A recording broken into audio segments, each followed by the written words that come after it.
Rotary Club of West Jacksonville. Please mute yourself and submit any questions or comments via the chat. And when you speak, of course, unmute yourself. I'm looking for Jay Cooter and Larry Daly. I'm here, sir. Is that Larry? Yes, All right, sir. good. I got the Pledge of Allegiance today. I know. You do, sir. Thank you. Okay. And I don't see Jason. Frank, can I put you on the spot and ask you to do the prayer, followed by the Larry Daly leading us in the pledge? That's fine. Thank you, Frank.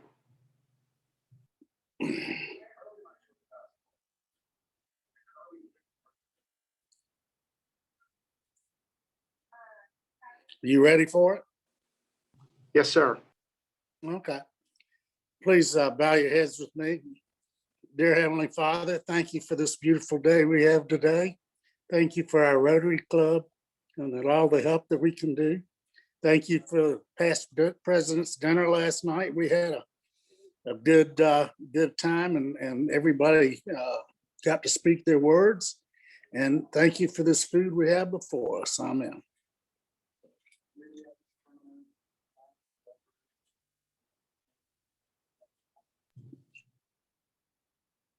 Larry? Good morning, everybody. Okay, it's my honor and privilege to lead you in the Pledge of Allegiance to our great nation. All rise, please. I pledge of allegiance to the flag of the United States of America and to the republic for which it stands, one nation, under God, indivisible, with liberty and justice for all.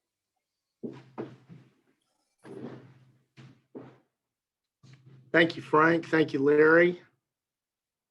Special thanks to our greeter, William Milne, today. Thank you, William, for showing up early and greeting everybody as they arrived. My pleasure. Let's see, pop-ups.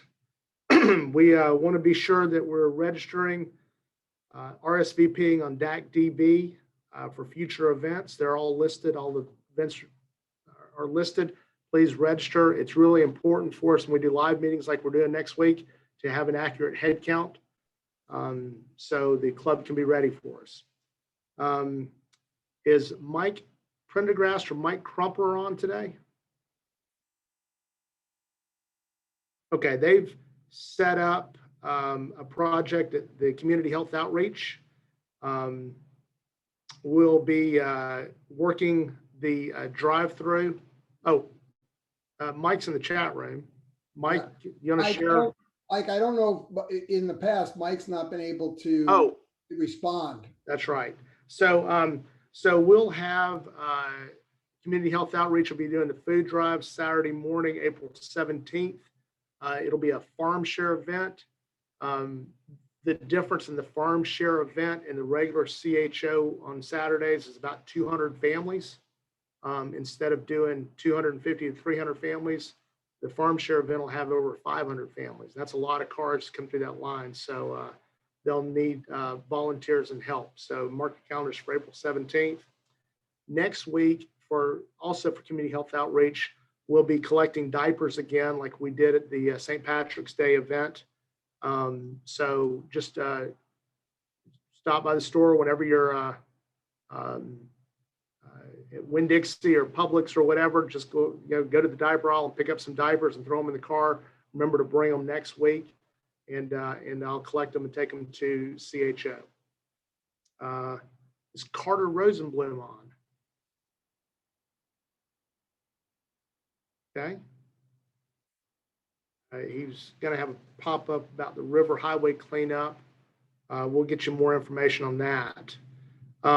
We'll resume our normal schedule. The calendar next week, we'll be meeting in person at Timaquana. So once again, be sure and register in DAC-DB.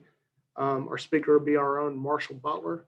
He's going to be speaking about Rotary Public Image. So it'll be a good presentation by a guy we all know and love. The first and the third weeks will be in person, hybrid, and weeks 2 and week 4 will be on Zoom only.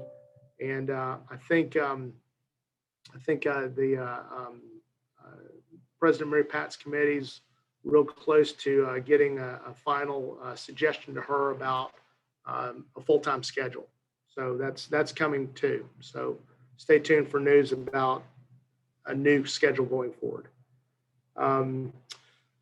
The Bill Gay tribute was last night.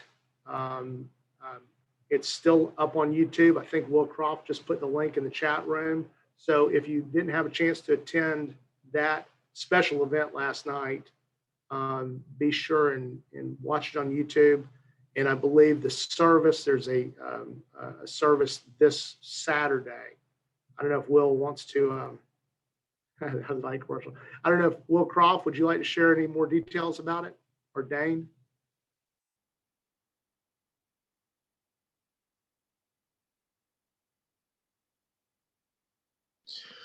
Well, I'm not sure if Will's on the phone or not.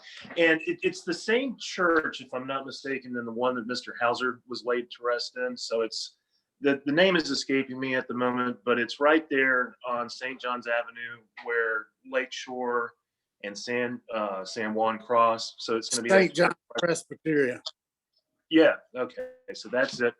I believe it starts at 11, and it's been organized by Mr. Gay's oldest daughter, Joy. So looking forward to being able to pay tribute to Mr. Gay, no doubt. Thank you very much. Looking forward to seeing everyone there.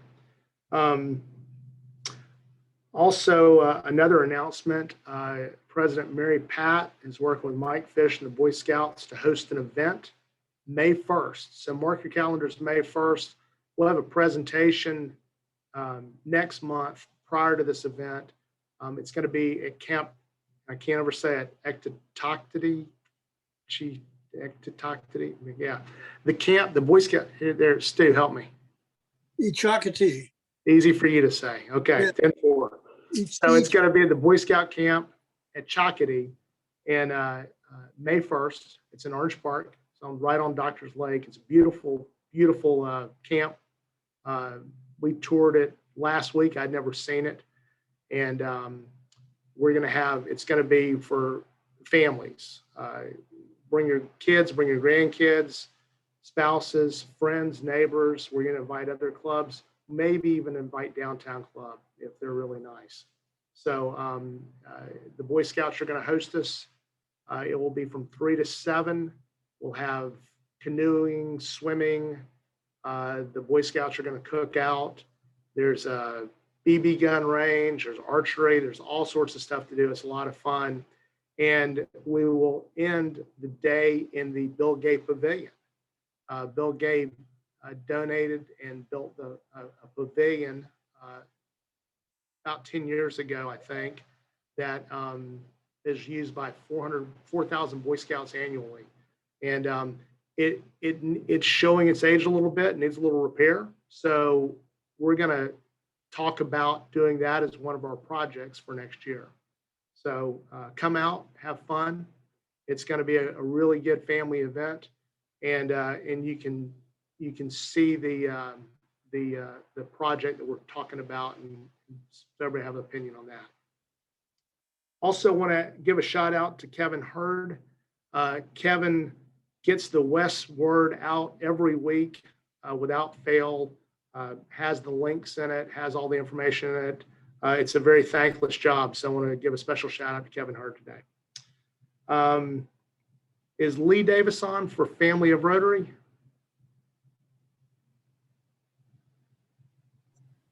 Sorry, I don't think I saw her sign on. All right. Anybody have any information or news for the good of the club?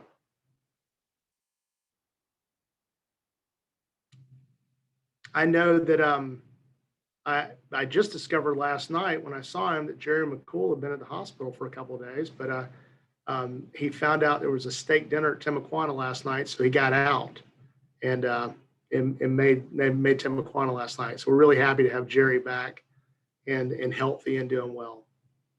Anybody else have any news? Okay.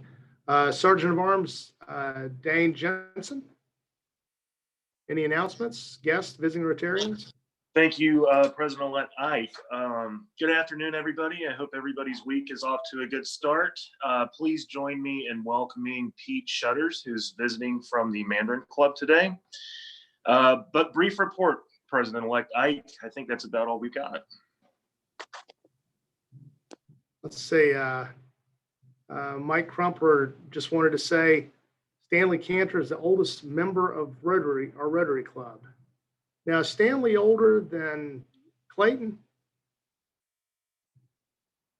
I don't think so. I think Clayton's like 162 and Stanley's only 130. A couple of months ago, because Stanley kept bugging me about who was the oldest member of the club, and I put together a list. And Clayton has been a member the longest. He's also the oldest. I think Mike Corrigan was the second longest, and then maybe Stanley. And Patty, do you remember who the others were? I think I was about fifth, and Doug Midley was the sixth. Anyway, there's some group that Stanley had it fixed in his mind that he was the oldest member of the club when Mr. Gay died. And I just kind of helped him out, but I don't think he's remembered it now. So okay. Well, anyway. he's got some work to do still. So okay. Thank you, Stu. Anything else, Dane?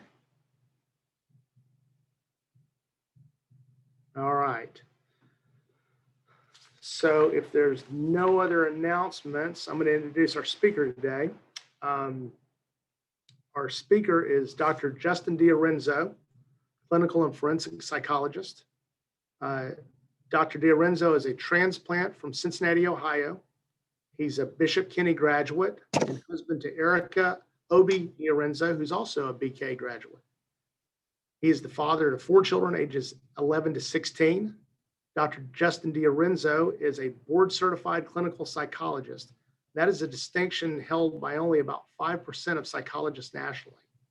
Dr. D'Orenzo completed his undergraduate degree at Furman University and the University of North Florida, his master's and doctorate degrees in clinical psychology at Nova Southeastern University, his psychology internship at Portsmouth Naval Medical Center and psychology residence at Pensacola Naval Hospital.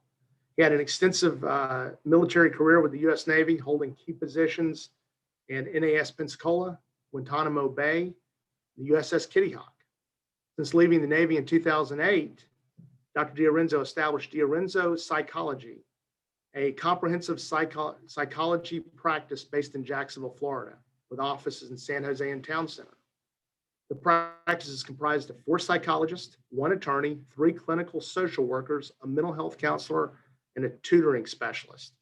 The firm specializes in forensic, clinical, educational, and business psychological services.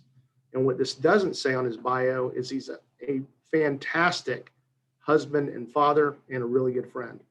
Ladies and gentlemen, Dr. Justin D'Orenzo. Ike, thank you. I've never had such a warm welcome like that and thorough. Thank you very much. I appreciate it. You are the man, and congratulations to your presidency. All right. So what I wanted, I'm going to share my screen here. Let's see, and start in that manner.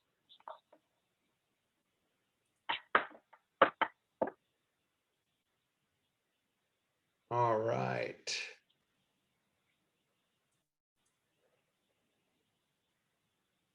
Okay. Can everybody see that?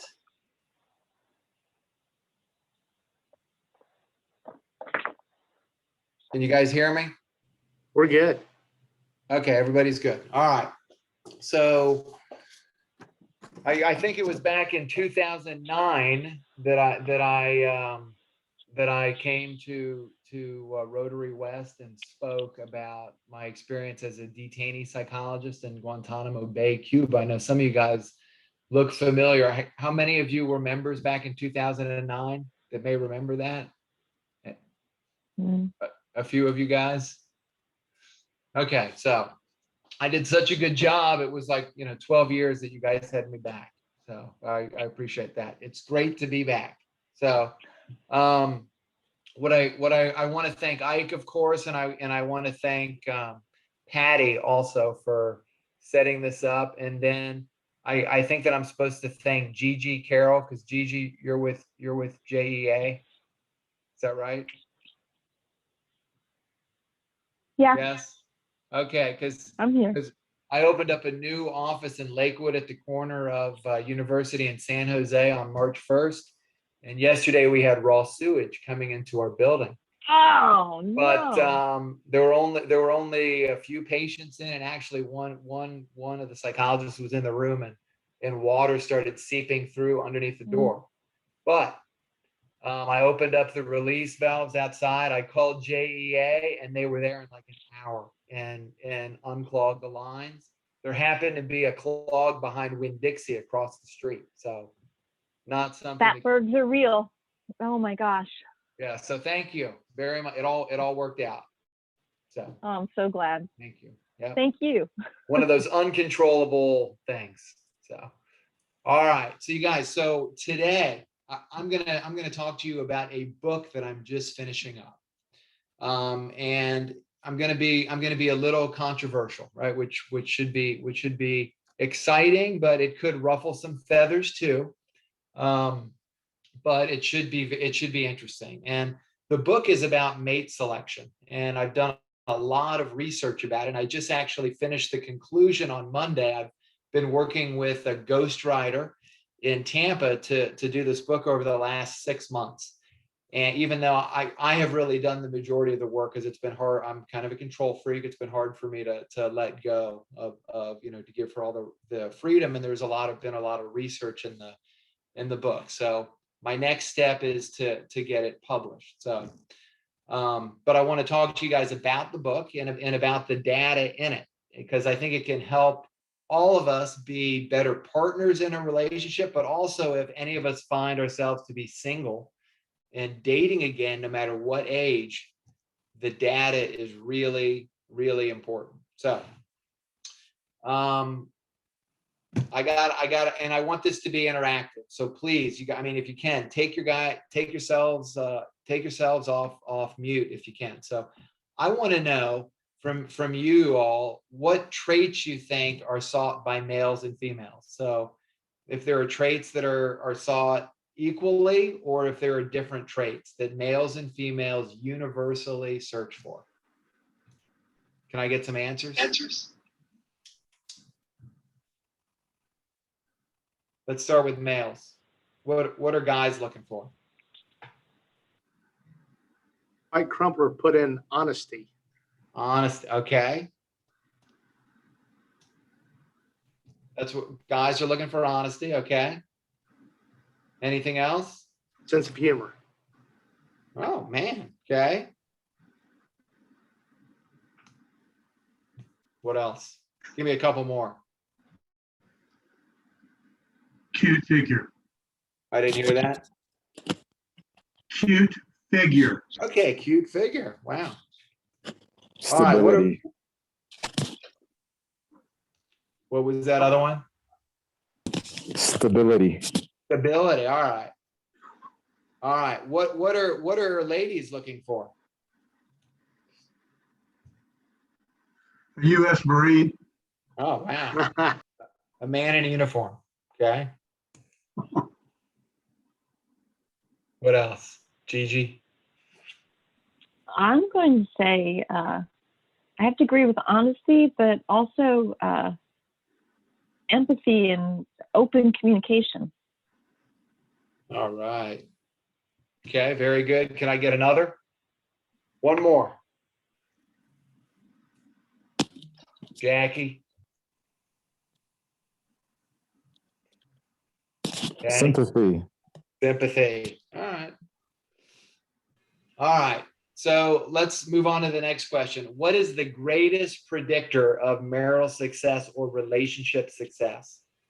It's going to seem like a no-brainer, but it's pretty complicated. Openness and honesty. Mm. No. close though. Resiliency. Resiliency, yeah. Anything else? Palmer Bell says empathy. Empathy, okay. So I got to tell you guys that it's compatibility, all right? And that it's not, I was just, you're going to say that? It That's- sounds like a no-brainer, yeah. but we really don't know what compatibility means.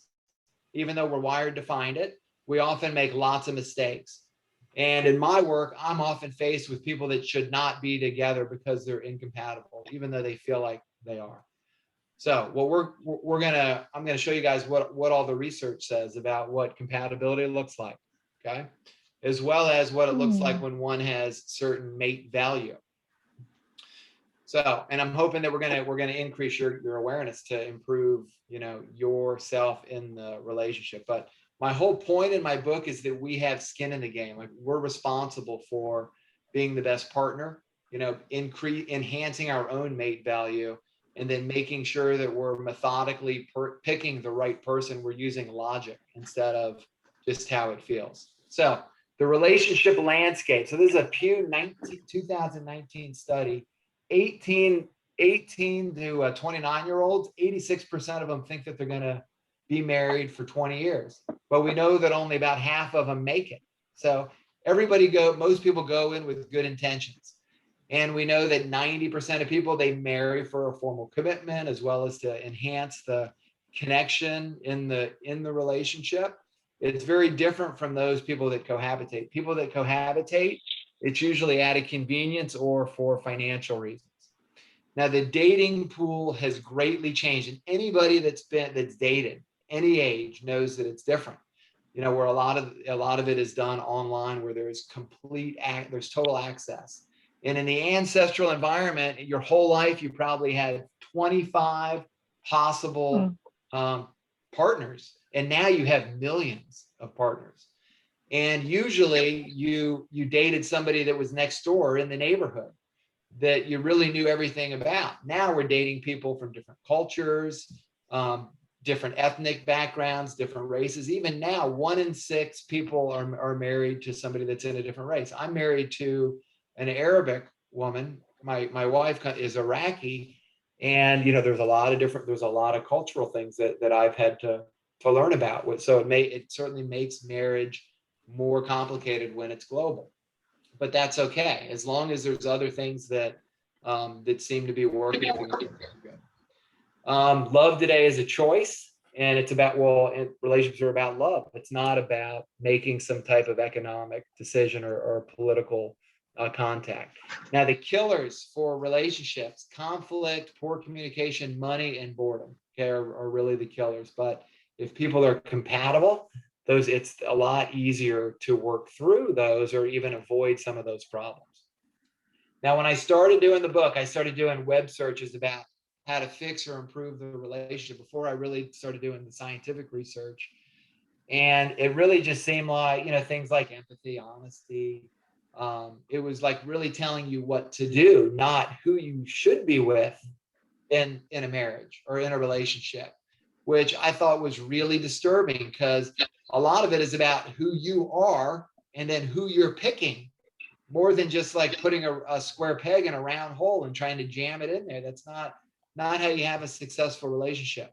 And then clinically, what I see, there's 2 cognitive biases that occur: the sunk cost fallacy and the IKEA effect. And the sunk cost fallacy, it's also called the Concord fallacy, where you just keep sinking money into a losing proposition you don't want to let go.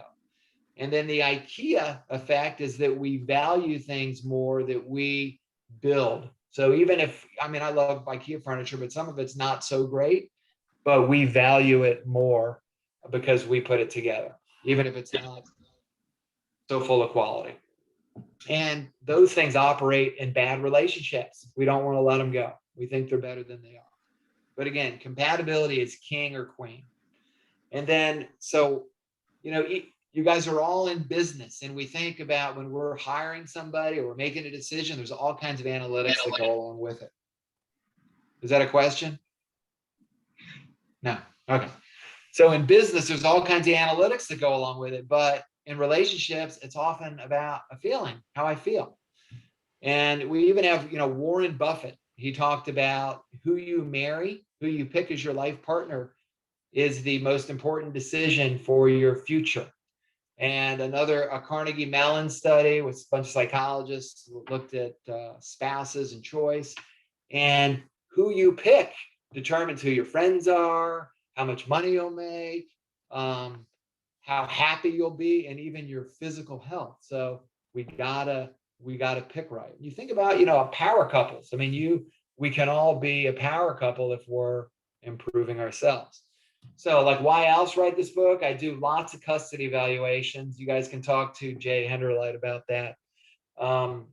But we see lots of the destruction in families. And when I'm doing evaluations, I am often confronted with people that do not belong together, right? Like I saw the wreck coming a long time ago when I'm doing this autopsy of the relationship, and then just dealing with couples in treatment.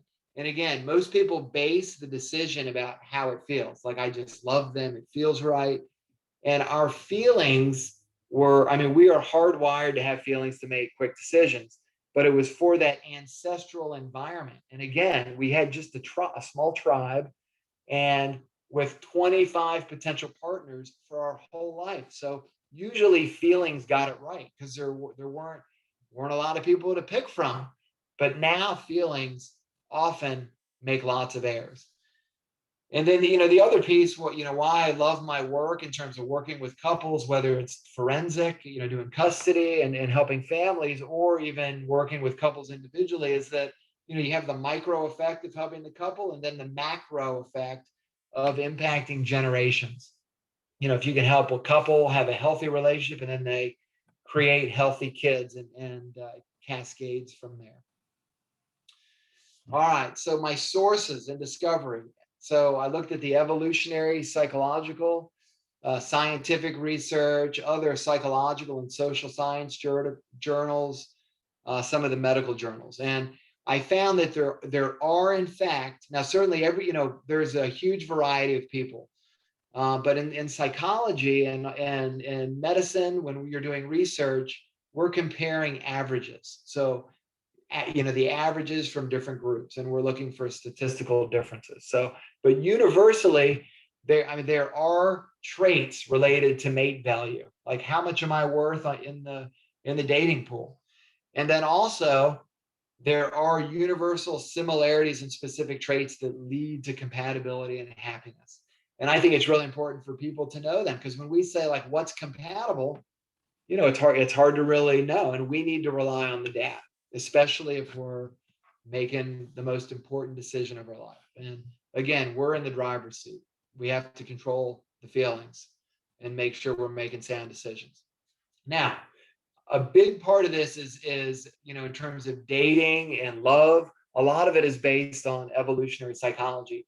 And evolutionary psychology, we get an indication of what traits become adaptive based on different behavioral clues, physiological clues, and psychological clues that we carry out even today, and also looking at animals as well.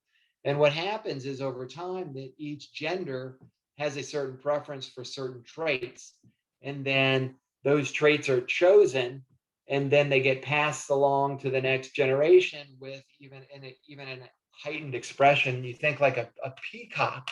Like male peacocks have these huge tails, right?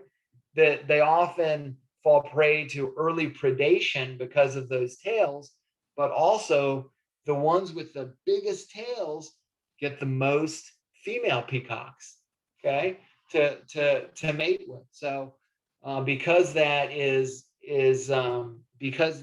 preferred, it keeps getting exaggerated to the next, from generation to generation.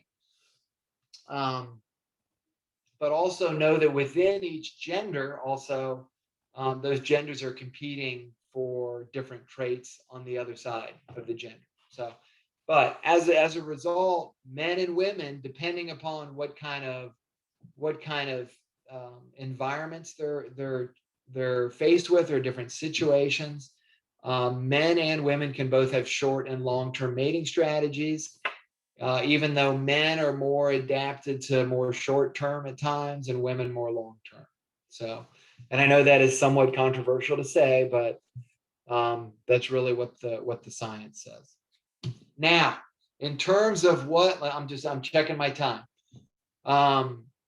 In terms of what similarities lead to happier and lengthier unions, this is what blew me away. Okay, so political party, from the social science literature, was the key indicator of happiness and success in relationships. And like Republicans have to be married to Republicans, Democrats to Democrats, independents to independents. So most people right now in America are independents, okay, believe it or not. But that political party, it's really important, because you think about what political party represents. It represents lots of values. And when conflict is such a killer in relationships, if you see the world the same way, there's a lot less to argue about. And then the other thing that blew me away was religion and church attendance. So whether somebody's religious or not, and they attend church. So those things are, as long as there's concordance between those, if there's agreement, it's much easier to have a healthy relationship. Relationship killers, some of the stuff, this is just real quick. If you guys have some takeaways from this, I want you to remember this. So from an evolutionary perspective, so stinginess, especially when a man is stingy, that is a relationship killer to a woman. And why is that? Because women initially evolved the preference for a provider, even though men and women both provide today. But when a man is stingy, it's a killer. So I'm telling everybody not to be stingy.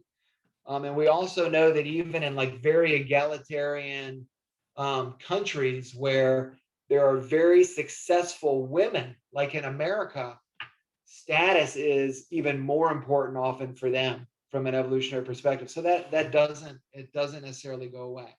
And then laziness, huge killer, because both sexes prefer industrious people. Okay, so I know nobody's lazy in Rotary. Okay, but just really important. Whether you're telling your adult kids or grandkids or children, you can share these killers. And then neuroticism, and that really means that you're unstable. So a lot of what you guys gave me initially was very true. All right, I have a list of 20 universal mate value traits, okay, that I've uncovered by scouring the research, and I have them all listed here. And in the book, I'm going to have a test. They're like all worth 5 points, and you get a score of maximum 100 for your mate value. But the first one, so ambitious and industriousness, again, both sexes prefer ambitiousness. Women have a stronger preference for ambition now, but both for industriousness and both for industriousness.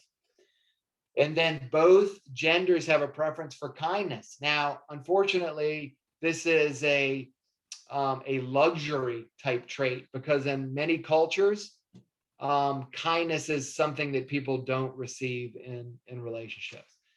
Now, businesses, and when you're looking for an employee, I know, I work for some companies doing employment evaluation, and the most important trait for somebody is conscientiousness or reliability.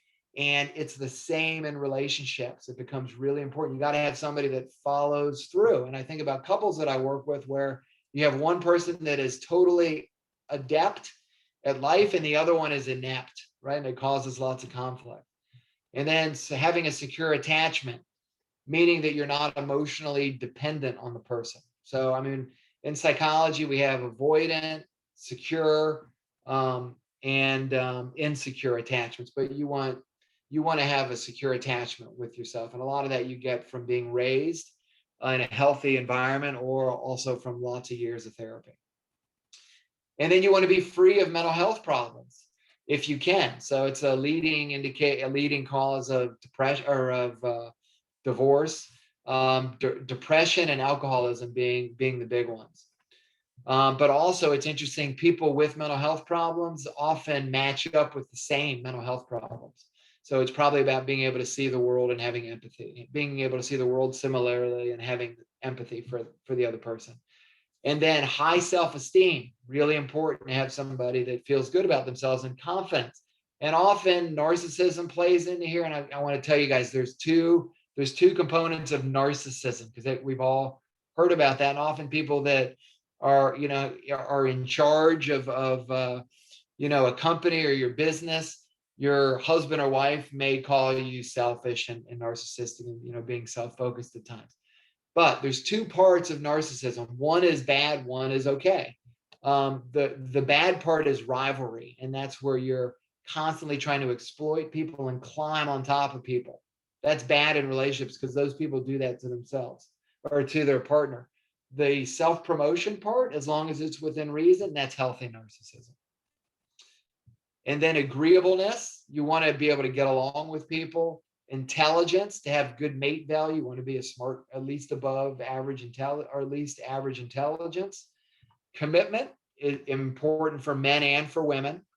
Education and status, usually more important for women. The women prefer that more, having a man that has higher than they do, but still important for both. And then facial symmetry. And you guys have probably seen, if you've watched Discovery Channel or other shows, that people that have their face and their body balanced, where like my eyes are actually not symmetrical.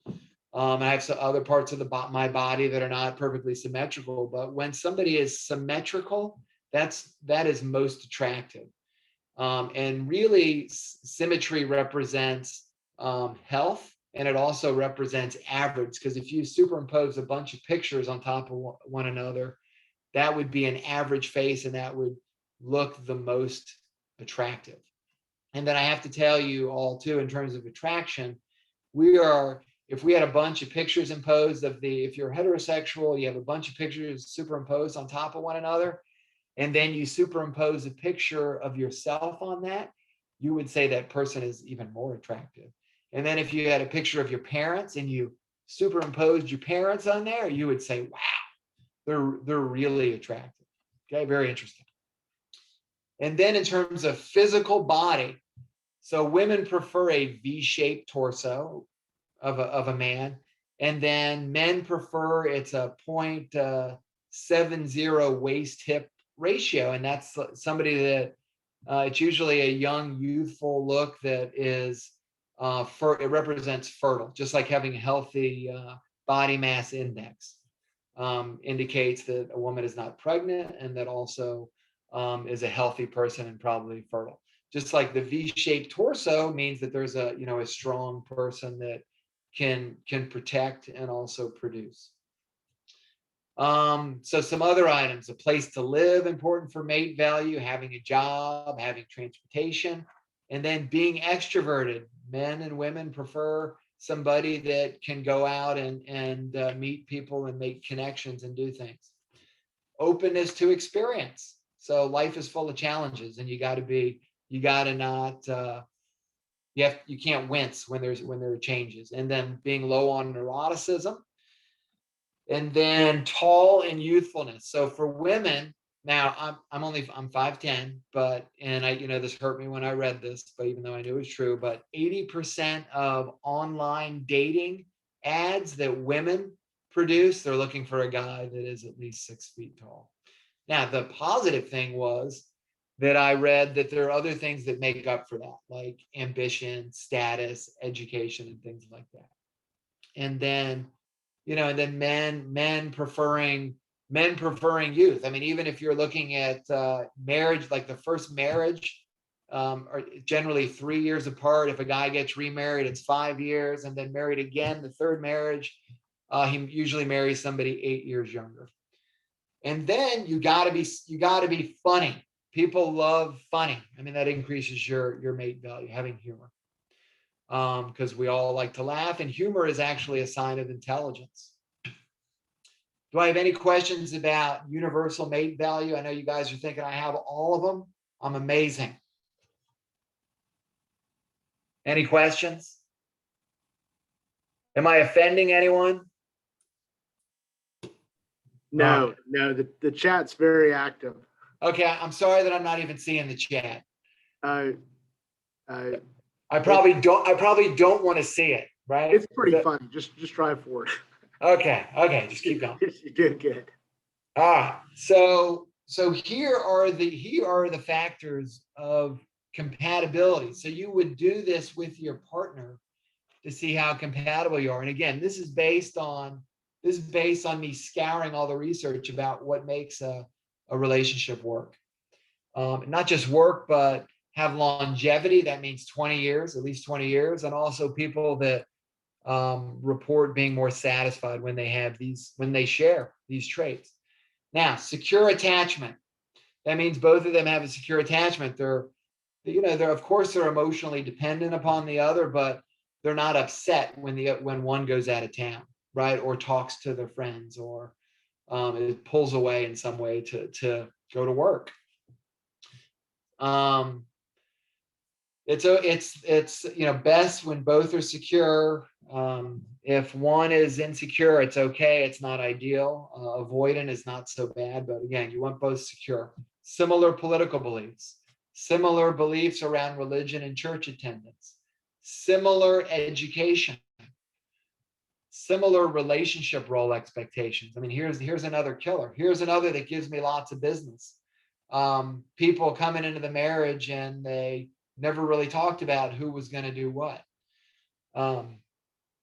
So it's really important that those things get decided, and a lot of that gets decided by how your parents modeled for you, what your expectations are, what a dad does, what a mom does, if both parents work, and then if they both work, what things are still carried.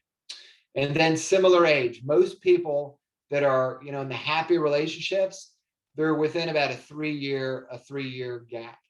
Okay, the more egalitarian a nation is, the shorter it is. So Canada is like Canada is, and the Scandinavian countries are like 2 years apart, 1 to 2 actually, depending upon the country. Japan and Iran are the widest gaps, and they're like 10-year difference on average. And then let's see, so shared mission and purpose, like they got to know why they're married, and it's for a purpose. We are wired for purpose. We are wired to procreate, to choose a partner. And if you are not heterosexual and you are homosexual, you are also wired for connection with somebody and a mission and a purpose. It's the same thing. And if you don't have purpose, there are problems in the relationship. Similar commitment level, an agreement about having children or not to have children. And then similar attractiveness. Again, because we are kind of wired to be more attracted to people that look very similarly on average, you will notice that when people are married, they often look the same. And then because of diet and lifestyle, there is a convergence where they look more and more the same the longer they're with each other. Now, sometimes there's not a similar attractiveness, but then you also have kind of the traditional exchange where it's a more attractive woman and then a wealthier man. So if you have that, you get points. But again, if the woman is real, I mean, you think J-Lo, right? Who's, really attractive. She may be with a guy that's not, as attractive. Hopefully everybody knows who J-Lo is. Okay. And then similar socioeconomic status. I mean, in a relationship, it makes a lot more sense when it's easy. When you already have the same understanding about money and how to live. At least one person is cuddly or empathic. It just takes one. Okay, so one person that's affectionate, limited number of sexual partners. Again, so virginity is not universal. It's not a universal expectation. It's limited sexual partners, especially now, is universal though. right? When people are looking for long-term mates. And then there's a perception that personalities are the same in happy relationships, even though from the outside world, other people would say your personality is not the same as your partner. But this is why when people first meet each other, we're wired to think that we're similar. I mean, this is like when I hear people that are newly together on the couch and they're telling me, you don't understand, we're exactly the same, we think the same, we complete each other's thoughts. That is a fallacy in logic. Okay, that is just all your endorphins pumping through your system, lying to you, thinking that it's, feeling like this person is exactly the same. Shared hobbies and interests, good job prospects, same birth order. So there's a lot of mixed research, but the ones that do best are like two older siblings that are together. The middle sibling can kind of be with anybody. It's really hard to have a marriage when you got the older sibling and the baby. Lots of conflict in those relationships. And then again, industriousness and conscientiousness, and then the humor connection. Really interesting. So even though both people can be funny, but the relationship is usually the guy's funny and she thinks he's funny. So there's got to be that kind of connection. But it can be the other way, but it's usually the way that I described. So those are the traits, and I'm having a 5-point test on that, a 100-point test with 5 points for each of these traits to give you a score for how compatible you are based on the science. And then real quick, like I put together my model for a happy relationship, and it's about maximizing your own mate value, right? We have the list, and then you got to make sure you're compatible. And we know what we're supposed to be compatible on. You got to be faithful. You got to forgive. And like one of the greatest benefits anybody can give, or one of the greatest gifts anybody can give their spouse, is to be healthy and to take care of themselves psychologically and physically, right? That whole psychological piece I see all the times where, one partner is coming to me about their partner that has depression or some problem that their spouse refuses to tackle. And then you got to be industrious, and then you got to have purpose. And I know that I'm about out of time. I just want to I want to leave you with one thing you're going to remember too from this, because this is for men and women, and this is an evolved indicator. When you look so people often report the eyes as most beautiful. Like if they'll say, what were you attracted to the most about your spouse? And you'll hear, oh, the eyes, they were beautiful. So what it is about the eyes, they're called the limbal rings. And they are that dark ring. You guys are all going to check your limbal rings, I know, when you're done with this, but it's the ring around your iris. And the darker it is and the thicker it is, it's usually an indicator of health. So when you're looking into somebody's eyes and wow, they're attractive, they've got thick, dark limbal rings. Okay? I know I gave a lot of information. I'm gonna open it up for any questions, because I went over a little bit, didn't I? Yes, that was awesome. Thank you very much. We probably have time for one quick question. If anybody had any questions, I see some of the chat, but anybody? I've got a question. Yep. How would you recommend, I've got adult kids, Okay. one of which is a single mom that would love nothing more than to be married and have more children, etc. But it's a challenge. I'm happy that she's picky and aware, but it's a challenge for her between being a mom and work to even find someone who is compatible. How would you recommend even broaching this? This is fascinating. I would love to share this with her. Sure. What's your recommendation? Yeah, it's really, if you have, the problem is the problem is with kids, right? It's really a challenge. And in the past, I would say a couple decades ago, you know, if we're talking, and think of me as a scientist when I'm talking about this. Mm-hmm. You know, if you were a single mother with children in the past, decades ago, it depreciated your mate value, right? I mean, it did, because I mean, the man thought that he was going to have to take care of another family, right? But today, everybody is divorced. Like it's commonplace that when you get to a certain point that you expect that somebody else is going to have children. So it's not a depreciation anymore like it was. So she should continue to have high standards. And then she should work, you know, make sure that, you know, she has a lot of, how many children did she have? She have one child? One. How old's the child? 10. And she's been with her the whole time. She's the primary parent. Okay. And how old is your daughter? 31. Yeah. So it's like most men when they're dating, when they're dating, I mean, they're expecting that a 30-year-old woman is going to potentially have a child. So, what age of men is she seeking? I am trying to stay out of all of that because I do have some control issues. So I need to try and just let her live her life. I wish actually that she would be more social and would be looking more for somebody who is compatible with her. She's just focusing on her daughter and her job and being the provider, and there's not a lot of, and she's a giver. I mean, she's PTO president. I mean, she's got a lot in her day. So I'm just hoping that right guy crosses her path.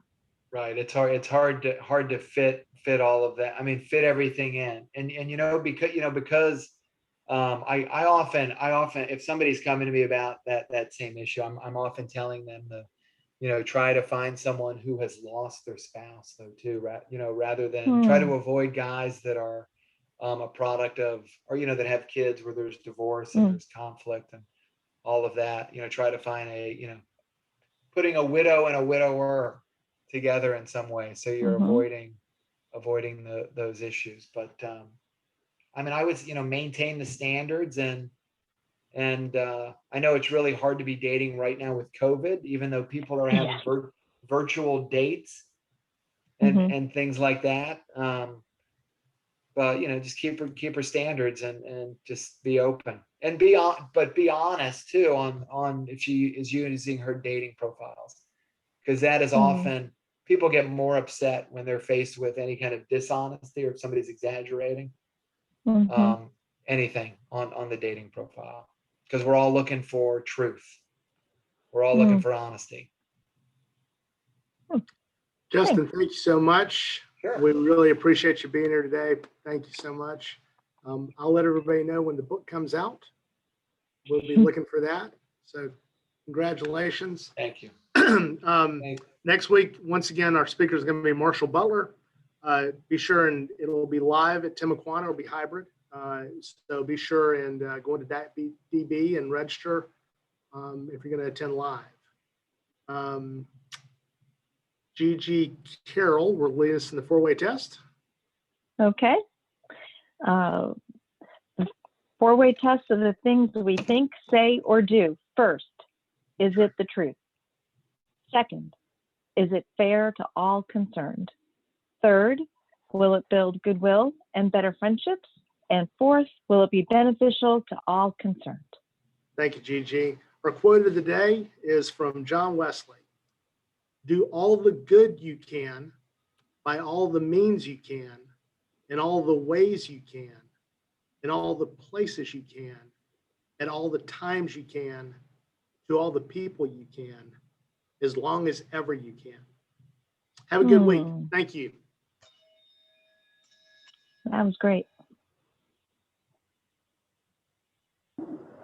Have a great day, everybody.